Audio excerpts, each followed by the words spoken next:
Hi ಎಲ್ರಿಗೂ ನಮಸ್ತೆ. ಎಲ್ಲರೂ ಹೇಗಿದ್ದೀರಾ? ಇವತ್ತು ನಾನು ಒಂದು ಎಂಗೇಜ್ಮೆಂಟಿಗೆ ಹೋಗೋಣ ಅಂತ ರೆಡಿ ಆಗ್ತಾ ಇದ್ದೆ. ಇನ್ನೇನು ಶೂನ್ಯ ಮಾಸ ಶುರುವಾಯಿತು. ಇದು ಕಡೆ ಫಂಕ್ಷನ್ ಅನಿಸುತ್ತೆ. ಈ ವರ್ಷ ತುಂಬ ಪ್ರೋಗ್ರಾಮ್ಗೆ ಹೋಗಿದ್ದೀವಿ. ಎಂಗೇಜ್ಮೆಂಟು, ಮದುವೆ, ರಿಸೆಪ್ಷನ್ನು, ಬೀಗ್ರೂಟ ಅಂತ ಸುತ್ತಿ ಸಾಕಾಗೋಗಿದೆ. ಇದು ಶೂನ್ಯ ಮಾಸದ ಈ ವರ್ಷದ್ದು ಕಡೆ ನಮಗೆ ಫಂಕ್ಷನ್ನು.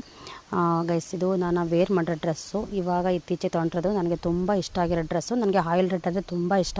ನನಗೆ ತುಂಬ ಚೆನ್ನಾಗಿ ಒಪ್ಪುತ್ತೆ ಈ ಕಲರು. ಸೊ ಹಾಗಾಗಿ ನನಗೆ ತುಂಬ ಇಷ್ಟಪಟ್ಟು ತೊಗೊಂಡಿರೋಂಥ ಡ್ರೆಸ್ಸು. ಈ ಡ್ರೆಸ್ ಹೇಗಿದೆ, ಹೇಗೆ ಕಾಣಿಸಿದೆ ಅಂತ ಕಮೆಂಟಲ್ಲಿ ತಿಳಿಸಿ. ಹಾಗೆ ರೆಡಿಯಾಗಾಯಿತು ಗೈಸ್. ಈಗ ಔಟ್ಫಿಟ್ ಹೇಗಿದೆ ಅಂತ ತೋರಿಸ್ತೀನಿ. ನನಗಂತೂ ತುಂಬ ಇಷ್ಟ ಆಯಿತು ಈ ಕಲರು. ಫೋಟೋಸ್ಗಂತೂ ತುಂಬ ಚೆನ್ನಾಗಿ ಬರುತ್ತೆ. ನಾನು ಇದನ್ನು ತೊಗೊಂಡಿರೋದು ಆನ್ಲೈನಲ್ಲ, ಶಾಪಲ್ಲಿ ತೊಗೊಂಡಿರೋದು. ತುಂಬ ಚೆನ್ನಾಗಿದೆ ಗೈಸ್. ಔಟ್ಫಿಟ್ ಯಾವ ಥರ ಇದೆ ನೋಡಿ.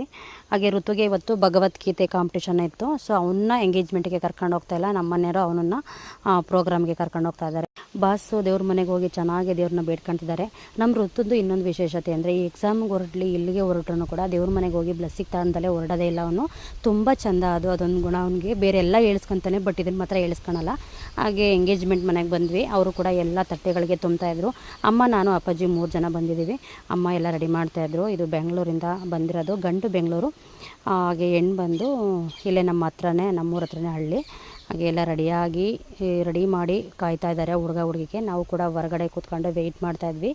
ಹುಡುಗಿನ ರೆಡಿ ಮಾಡ್ತಾಯಿದ್ರು. ಸೊ ಹಾಗಾಗಿ ಈಗ ಫೋಟೋದವರೆಲ್ಲ ಬಂದರು. ಇನ್ನೇನು ಹುಡುಗಿನ ಕೂರಿಸ್ತಾರೆ. ಹುಡುಗಿ ಕೂಡ ಬಂತು. ಹುಡುಗಿ ಹತ್ರ ಪೂಜೆ ಮಾಡಿಸಿ ನಮಸ್ಕಾರ ಮಾಡಿ ಈಗ ಕೂರಿಸ್ತಾರೆ. ಹಾಗೆ ಹುಡುಗ ಹುಡುಗಿ ಇಬ್ಬರನ್ನು ಕೂರಿಸಿದ್ರು. ಹುಡುಗ ಹುಡುಗಿ ಕೂರಿಸಿದ ನಂತರ ಒಂದು 5 ಜನನೋ 3 ಜನ ಮುತ್ತೈದೆಯರು ಬಂದು ಶಾಸ್ತ್ರ ಮಾಡ್ತಾರೆ. ಹುಡುಗಿ ಹಣೆಗೆ ಅರಿಶಿನ ಕುಂಕುಮ ಹೂವು ಇಟ್ಟು, ಅದು ನಮ್ಮಲ್ಲಿ ಮಾಡೋ ಅಂಥ ಒಂದು ಶಾಸ್ತ್ರ. ಹಿರಿಯವರು ಇರುತ್ತಾರಲ್ಲ ಹಾಗೆ ಅದೆಲ್ಲ ಆದಮೇಲೆ ಹಾರ ಬದಲಾವಣೆ ಮಾಡಿ, ರಿಂಗ್ನ ಎಕ್ಸ್ಚೇಂಜ್ ಮಾಡಿ ಸೀನ ತಿನ್ನಿಸ್ತಾರೆ. ರಿಂಗ್ ಬದಲಾವಣೆ ಆಯಿತು. ಬದಲಾವಣೆ ಆದ ತಕ್ಷಣ ಸ್ವೀಟ್ ತಿನ್ನಿಸ್ತಾರೆ. ಒಂಥರ ಎಂಗೇಜ್ಮೆಂಟ್ ಮುಕ್ತಾಯ ಅಂತಲೇ ಹೇಳ್ಬೋದು. ಇನ್ನು ಮಿಕ್ಕಿದವರು ಶಾಸ್ತ್ರಗಳು ಬೇಕಾದರೂ ಮಾಡ್ಬೋದು, ಫೋಟೋ ತೆಗೆಸ್ಕೋಬೋದು. ಡಿಸೆಂಟ್ ಆಗಿದ್ರು ತುಂಬ ಚೆನ್ನಾಗಾಯಿತು. ಹುಡುಗ ಹುಡುಗಿ ತುಂಬ ಡಿಸೆಂಟು. ಹಾಗೆ ನಾವು ಕೂಡ ಫೋಟೋ ತೆಗೆಸ್ಕೊಂಡ್ವಿ. ಈ ರೀಲ್ ಇಷ್ಟ ಆದರೆ ಫಾಲೋ